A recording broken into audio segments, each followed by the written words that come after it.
gentlemen, it is me, Dr. Donna. Welcome to today's personal accountability. Today's topic, mind wandering. What is the first thought that enters into your mind when you hear mind wandering? The definition that I will be using today is this. Mind wandering is the spontaneous shifting of attention away from a task or external environment to internally generated thoughts, feelings, or memories, often without conscious intention. It is a form of self generated thought that occurs when the mind drifts from the present moment to unrelated topics. Here are the key characteristics. Internally focused. Thoughts may be about the past, future, or imagined scenarios. Unintentional. It often happens without awareness. Task unrelated. The content is not relevant to the current activity. And finally, common in low demand tasks.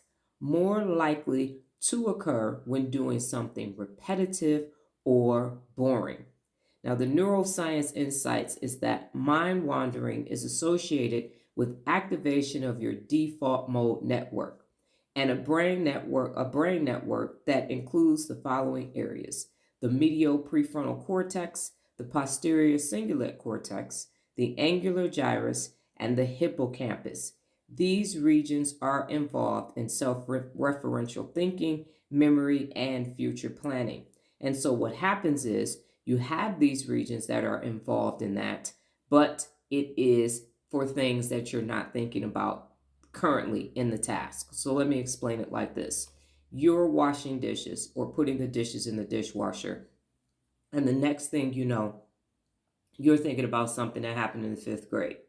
You're making up your bed, and the next thing you know, you are doing worst case scenarios for a future meeting that isn't even planned. What happens is you need to bring yourself back to the present moment. We have a slogan in Al Anon that says, be where your feet are. Your feet are in the present moment, and all of those brain regions, the medial prefrontal cortex, the posterior cingulate cortex, the angular gyrus, and the hippocampus have a purpose in your default mode time. And that's for self-referential thinking, for memories that you need in order to have that thinking, and for future planning for your self-referential thinking. So for example, in my default mode network time, especially this occurs when you are by yourself. So when I am in my default mode network time, I will plan the live, I will read a book, I will exercise.